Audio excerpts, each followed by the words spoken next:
Hello,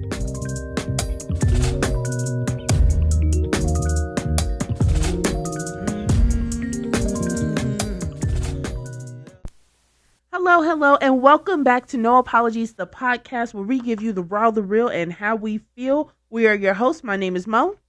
And my name is Casey. Let's get into it.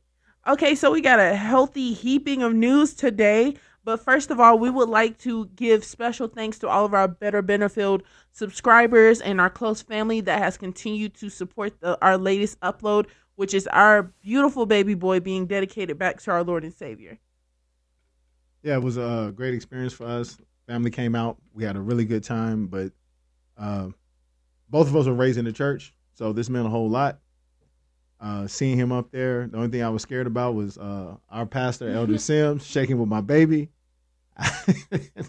My sister was asking how long is his prayer, but for the most part, we want to thank everybody who went and watched the video. It was an emotional day for us, but it was a glorious day, a day for the Lord.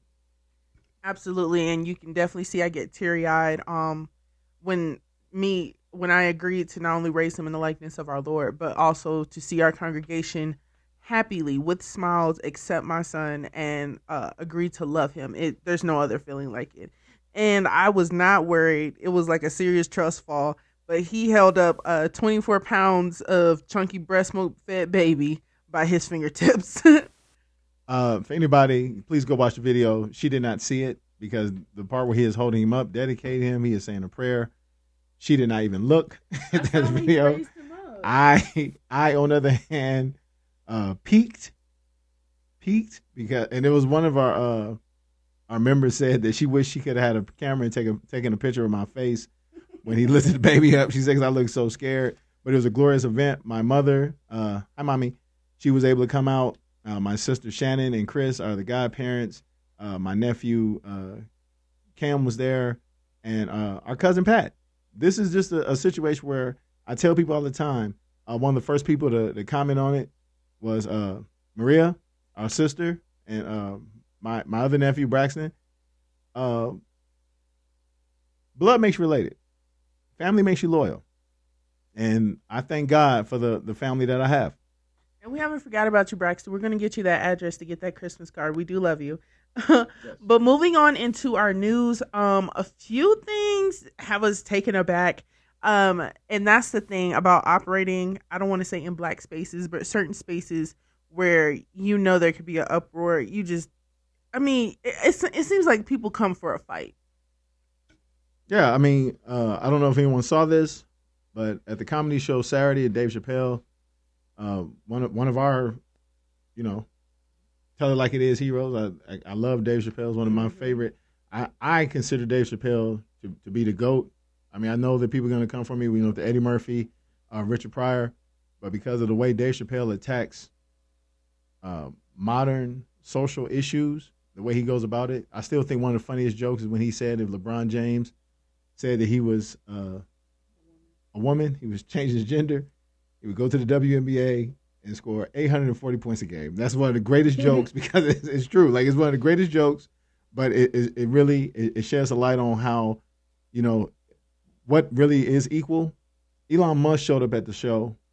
Boo.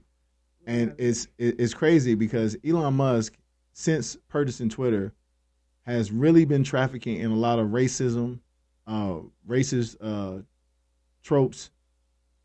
The N-word, the use of the N-word on Twitter is up. It's gotten to the point where people that I didn't even really know was on Twitter are calling for black people to get off of Twitter. I am 1,000, and I feel like Dave Chappelle's comedy is what we are pushing on our show, giving you the raw, the real, and what's really going on, what people think but aren't saying. Yeah. But as far as Elon, mind you now, he just purchased it in October. It hasn't been a long time. And for it to be such an uproar, so many people that have been taken off Twitter, and so many people that have just come. I stopped using Twitter because it's no longer a safe space. Because growing up in the past few years, we were using it for communication, to share memes, because Facebook was really for older people. But Twitter's no longer a safe space. I don't want to be called the N-word on social media. Say it to my face if you really feel like that. And that's the bad part. This show promotes a healthy debate. But as a grown-up, You should be able to attack the thought and not the thinker. And what is going on now on Twitter is that you have a bunch of people who can't defend the things that they're standing on, so they resort back to schoolyard bullying and racism because they can't defend a point.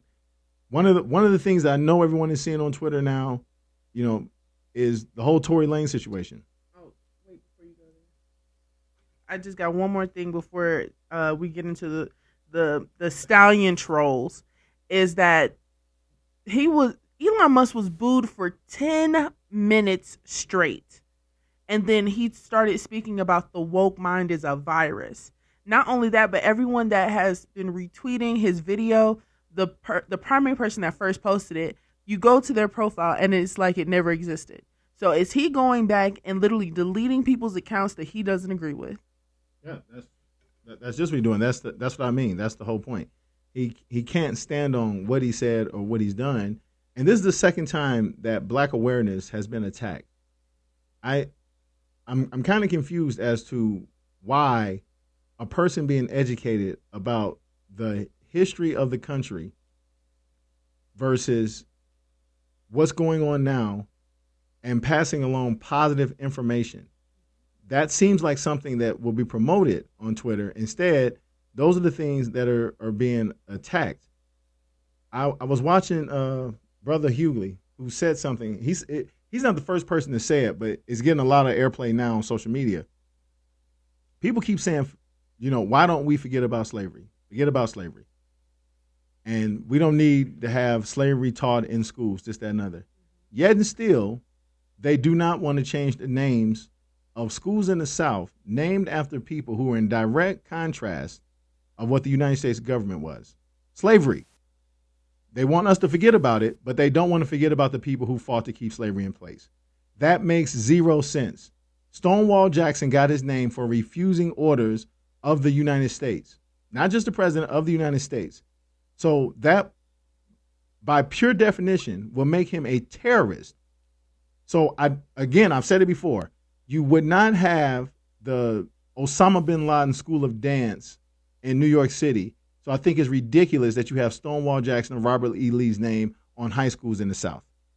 Oh, I'll take it a step further. There was a plantation that was turned into an Airbnb where you can sleep at the slave quarters. It's been renovated and painted up, and you can sleep in a piece of history. Now, I don't see anyone creating a art museum in the tunnels from the Holocaust. I don't see that. So I don't understand where it is such a lighthearted situation to take something that is such a painful situation of our culture and turn it into a lighthearted situation. Like years ago when they had that costume party and said dress as the era, and the one black employee that was there showed up in slave attire. That's what was going on back then. Y'all was master and missus. So what would you expect from people? You can't say never forget on 9/11, but tell us to get past slavery, segregation, and Jim Crow when Ruby Bridges is alive and kicking and looking healthy as ever. Carolyn Bryant still hasn't come back with the truth. He claims I'm Sister Soldier, but it's just sometimes difficult. Okay. So no, it's okay. I don't want you to edit out. I want it. This is the raw. I just want you to go on the left. Elon Musk and his comments. It's now being echoed that being woke, he said, was a virus. So that means that if you are trying to educate yourself, that means that you're sick. That's what virus means. You have a sickness, and that's not just for black people. That's for anybody that is trying to figure out what happened, what is happening, and what will happen, and we need to change it. They're saying that that's a problem. That's not a problem. That thought process is a problem. Oppression is a problem.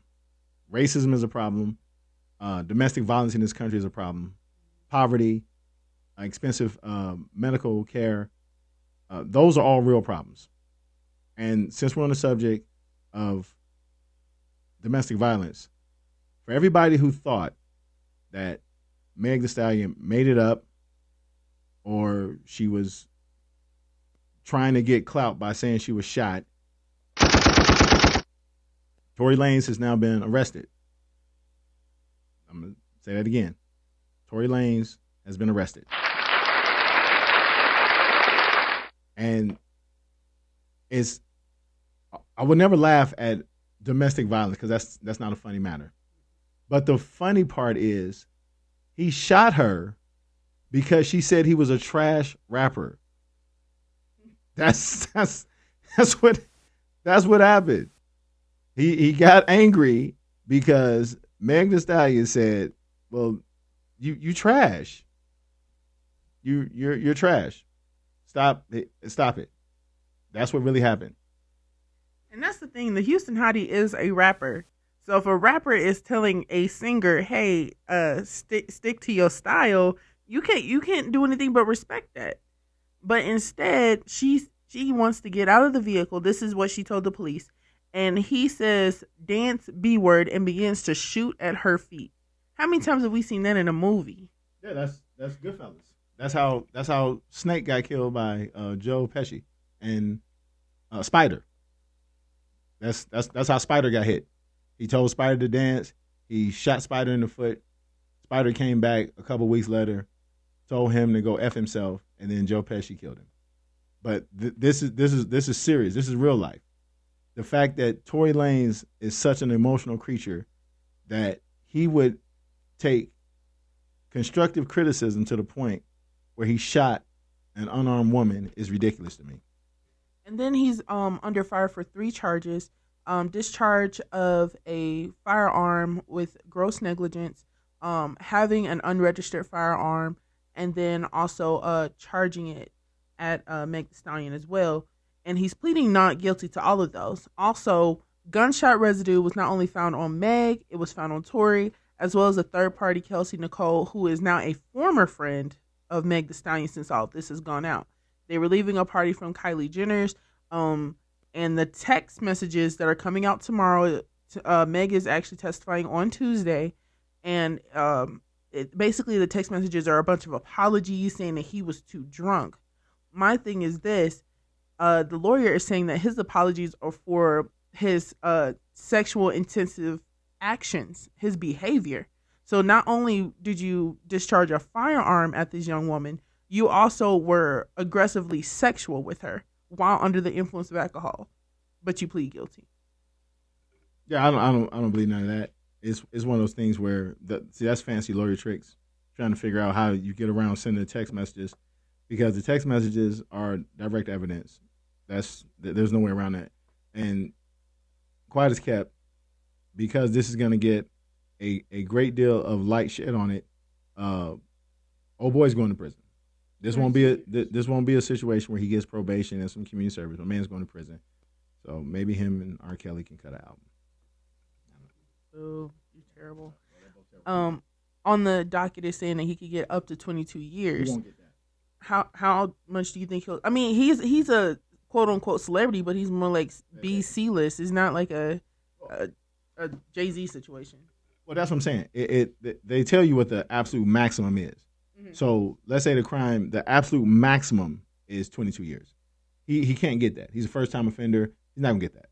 But he is going to prison. But he has 3 charges. It doesn't matter. That's what I'm trying to tell you. And this is how the court system works. So they give you 3 and 4 charges so that when it's time for a trial, which he shouldn't have gone to, they offer you a plea bargain. They say, we'll dismiss these 2 if you plead guilty to that one. He said, no, I'm not going to plead guilty, because he was under the impression that as long as Meg doesn't show up, there's no victim, because everybody had gunpowder residue on them. That's because of the close proximity. So what's going to happen is, once Meg gets on the stand and says, yes, Tory Lanez shot me, and they say, why did he shoot you? And she says, because I say he's a trash rapper. He's going to prison, but he's not going to go to prison for 22 years. They don't even get, look at it this way. You get 22 years for killing somebody in this country. Murder. That's a murder charge. He hit her in the foot.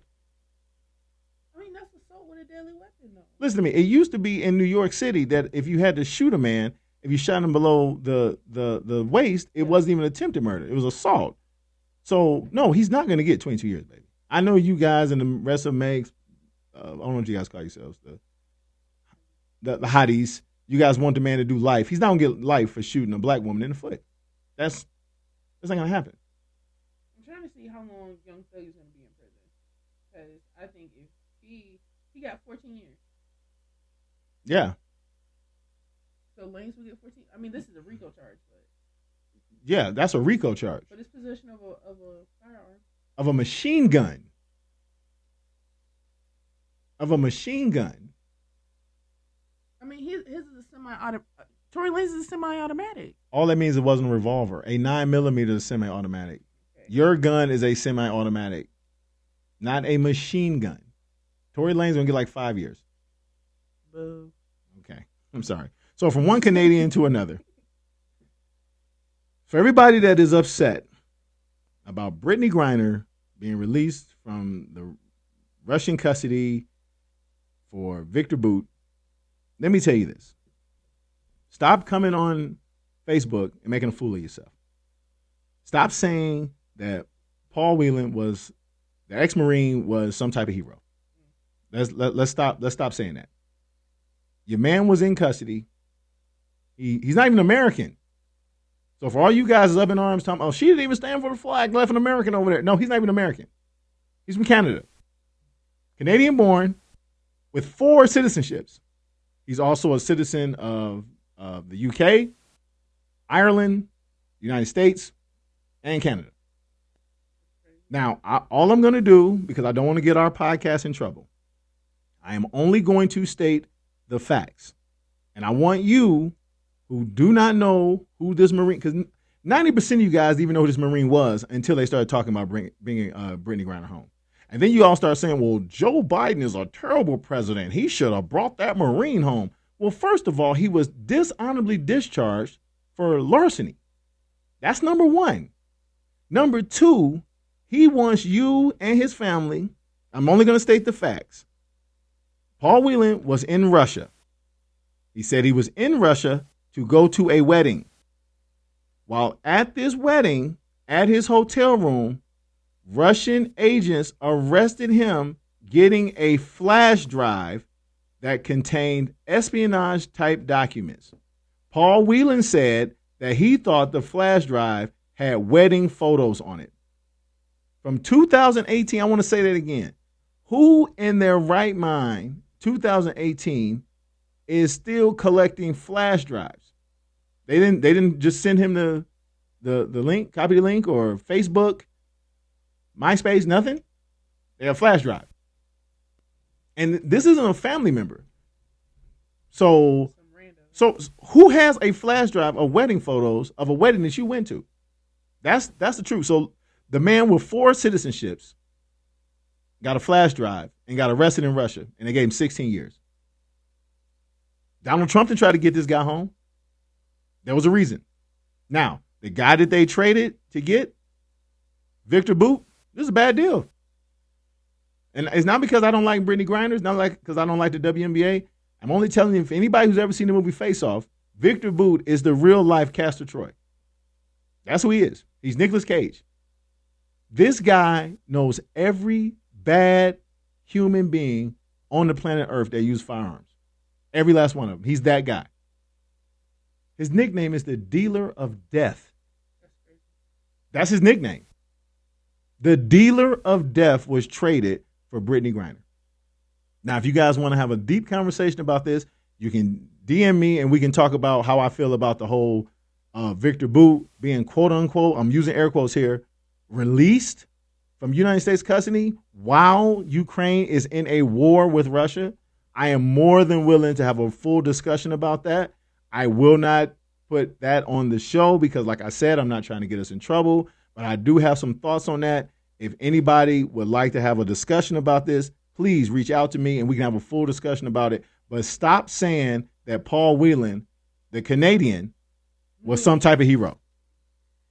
Personally, I feel like the trade was more so of a political marking on Biden's behalf. Oh, no doubt. It was a boost because she's black. Yep. She's a woman. Yep. She's trans. No, she's not trans. She's a lesbian. She's not trans, though. But she had the top. Okay, I'm sorry. I was wrong.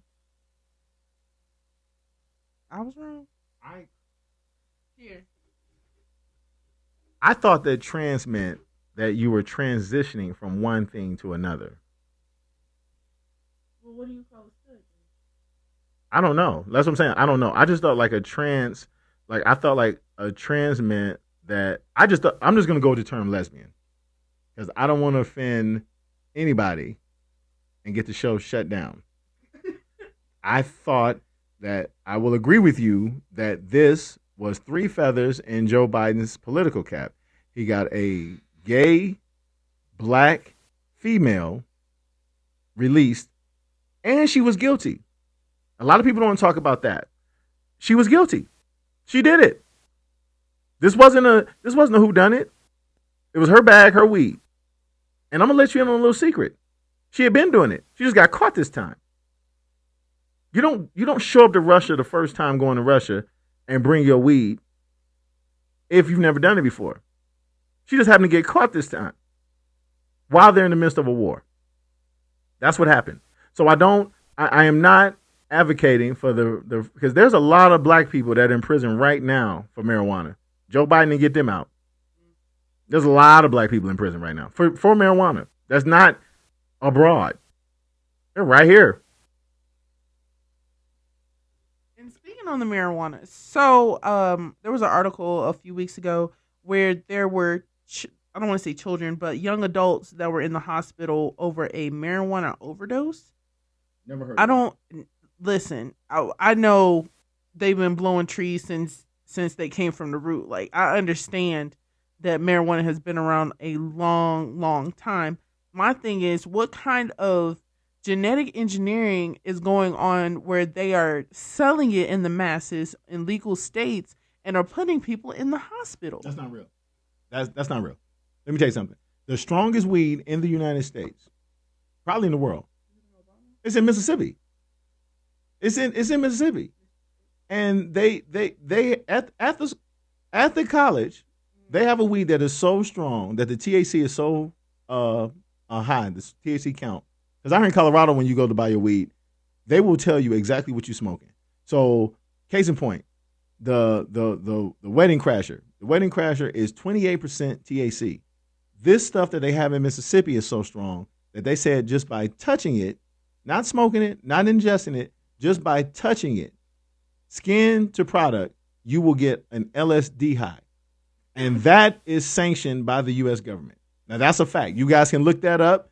Call us out on it. I am telling you that the strongest marijuana that I know of, is being the government, the United States government has a contract growing it in the state of Mississippi. And the last time when I saw the document, there was a whole thing by Dr. Sanjay Gupta that this weed, you could get a LSD high just by touching it.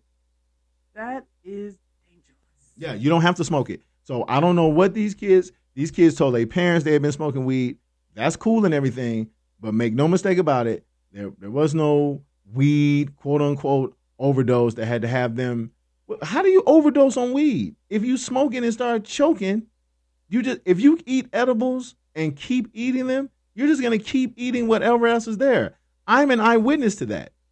I have seen somebody just eat the cookies, get high, and then eat more cookies, and then say, I don't know why I'm so high, and eat more cookies. Yeah, I want to see this. I want to see this. Let me see. In Los Angeles, these 10 students in middle school were treated. I'm pulling the article up. Yeah, so we also research while we're on air as well because we want the most accurate information. Oh, see, it's a medical emergency, not an overdose. They was just high. No, I'm reading Los Angeles. At least 10 students at Van Nuys Middle School, which is one of the worst middle schools, were treated in what officials called a medical emergency after they possibly ingested some of the cannabis product authorities said Thursday. They just got high. They're probably in school laughing, giggling, acting up, and they called the police. It's not an overdose.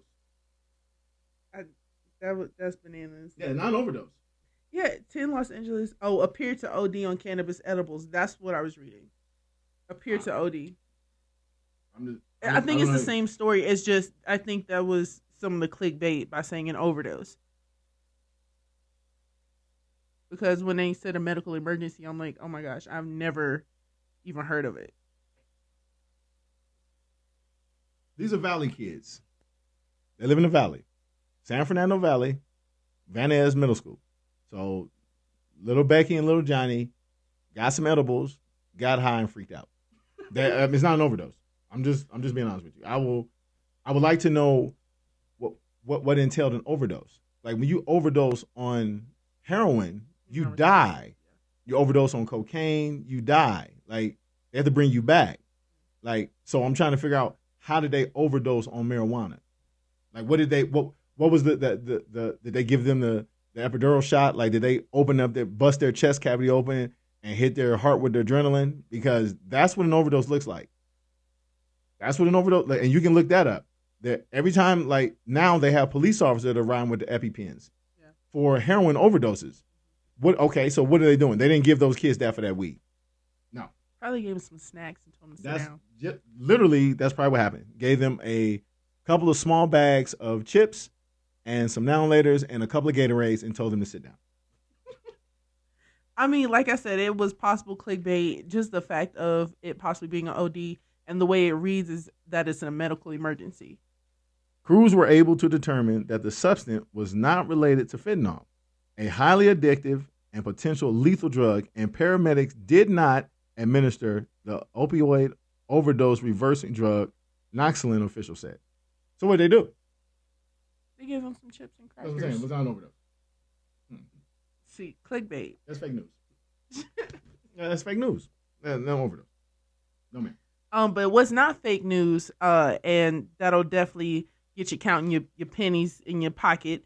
Cryptocurrency has crypto people created an entire 180 from millionaires, billionaires, financial errors. There are so many. What's the guy's name from Shark Tank? He lost what $1.5 million in cryptocurrency. You got to go there. Steph Curry and Tom Brady, their cryptocurrency is bankrupt. Their money is gone. That's gone. Like I'm telling you right now. Like I'm waiting for them to change the name of Staples Center from crypto, whatever they called it, back to Staples Center. That's over with, man. If you think for 1 second that this country was going to allow another currency to replace the dollar, no way. No way. Almighty dollar, people for your OJs. No way. Am I going to replace that? No. And also, and then the last guy, the guy from FTX, the CEO. Oh, Bankman-Fried. Yeah, Bankman-Fried. Yeah, they just arrested him in the Bahamas. You going to jail. They already talking about extradition warrants. You going to jail. And here's the bad thing. You getting arrested for lying to people and the collapse of cryptocurrency. How you going to pay them people their money? You can't pay it in crypto. Yeah, that FTX company that he was running filed for bankruptcy. Sounded a major alarm because if you're on Robinhood, I don't think it's Acorn. It's one of these other big investment sites for stocks and stuff and crypto. They all went under with that stock as well. So he owes a lot of people a pretty penny. But my thing is, can't you just? I don't know about crypto. Could you just like pull out like you do at a bank? No, it's over. There's nothing to pull out. That's what I'm trying. That's how stocks work. No, listen. So let's say you invested $100. Like what was the boy name that lived on Isaiah? Isaiah was talking about once this hits a penny, then I'll be making like $100,000. So what you did was you invested thousands of dollars in something that once it got to a certain point, you would then have a return of that much money. It never got there. This was a pyramid scheme from the beginning. And all these people that was telling me about, shout out to my cousin Omar. We talked about this, how a guy came to his job and was like, hey man, I invested in this $1,500, man. My money turned to $1,500. Omar was like, yeah, for real? And then dude came in the next day and it was up to $4,500. And Omar was like, hey man, pull out your $3,000, keep your $15,000. Yeah. Dude was like, nah, man, this is gonna turn to something. It did turn to something, a bill. Oh, that's gone. Yeah, that's real.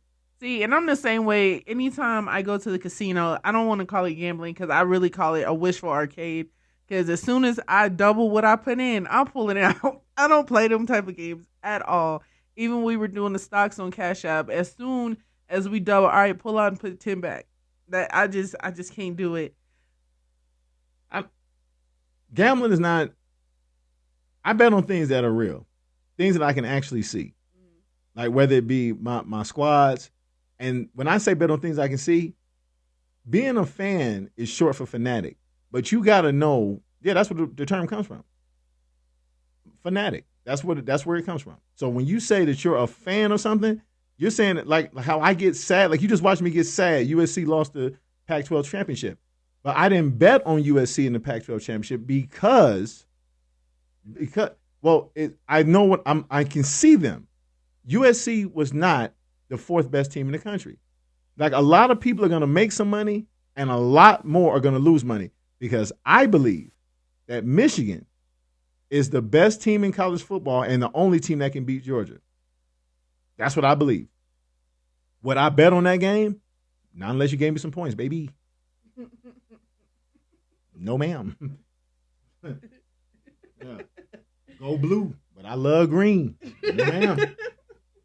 No, ma'am. All right, guys, and then as far as our question of the day, Bay and I were having a really nice conversation earlier before he went to the gym. And if you're not following us on social media, please do. I'm trying to get my TikTok numbers up. Pushing this Amazon storefront. The link will be in the description box below. But I am going on a personal journey before my birthday, and we're going to see if I can make my dreams happen. But as far as our conversation earlier, we came up with a very interesting topic, and one thing I always want to leave the show with is something to keep you thinking. And this is the statement that he made.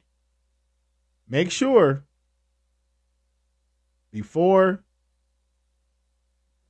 you do me wrong that you don't need me anymore. Make sure. Now, I can only control me.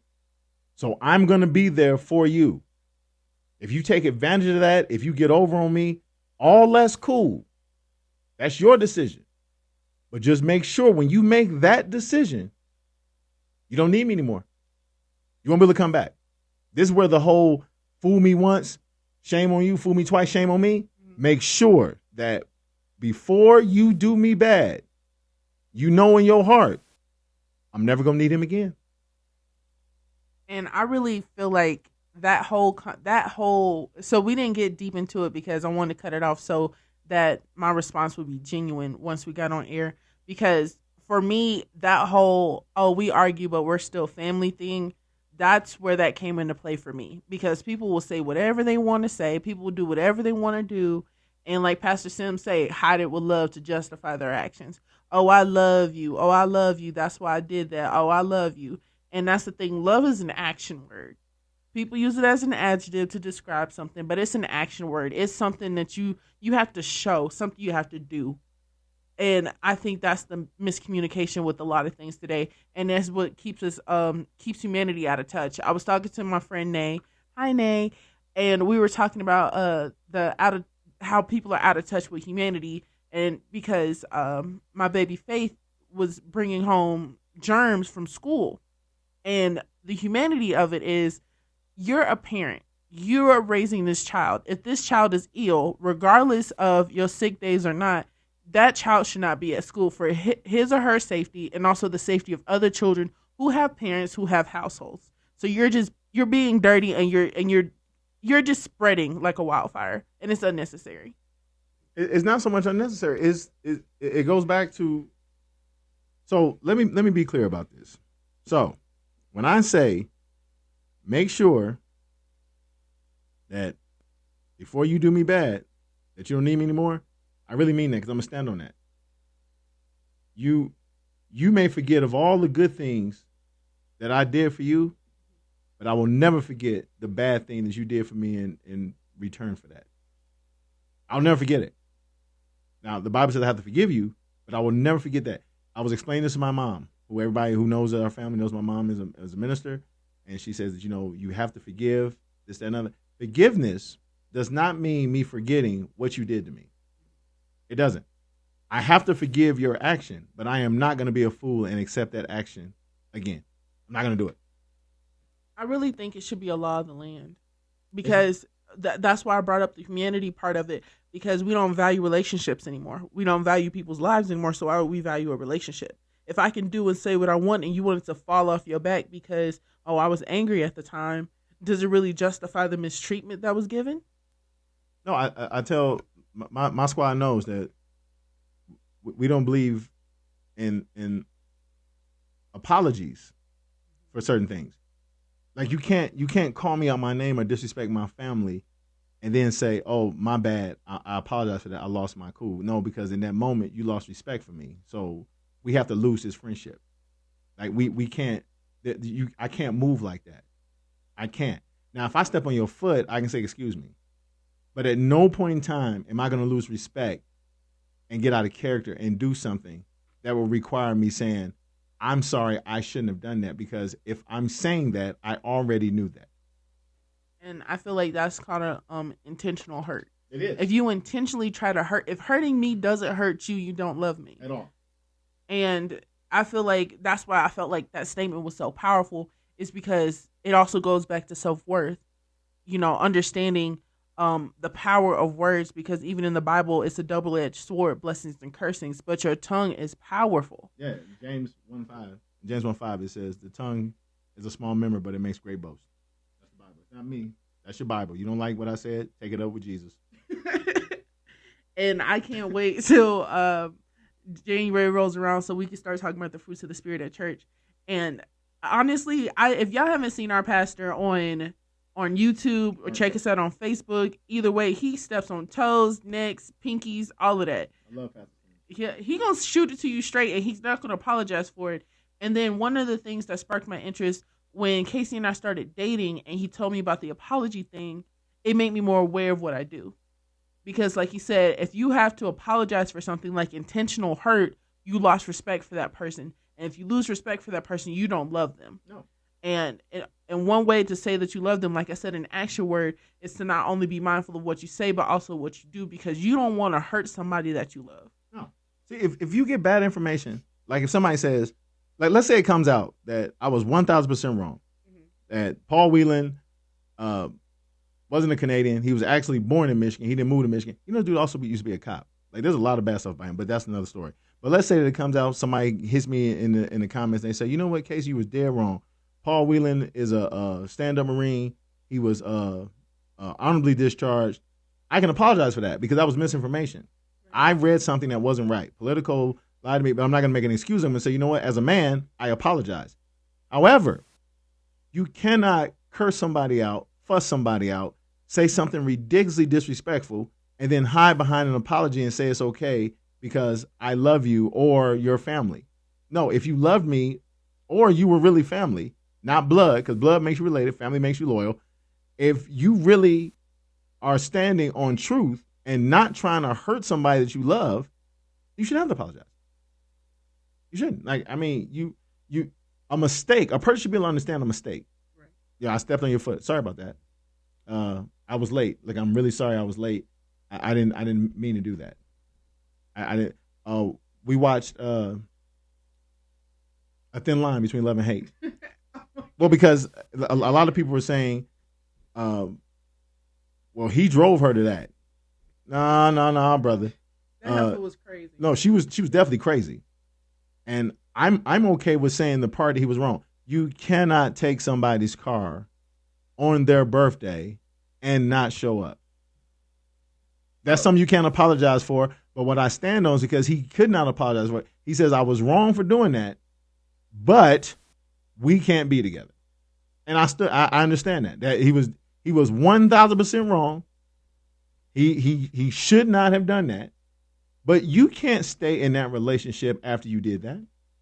It's more than that. When she said, I've been hurt. I've been through this. Absolutely. I'm explaining to you that I have not healed. Look at the tears in my eyes. And he just worried about getting busy.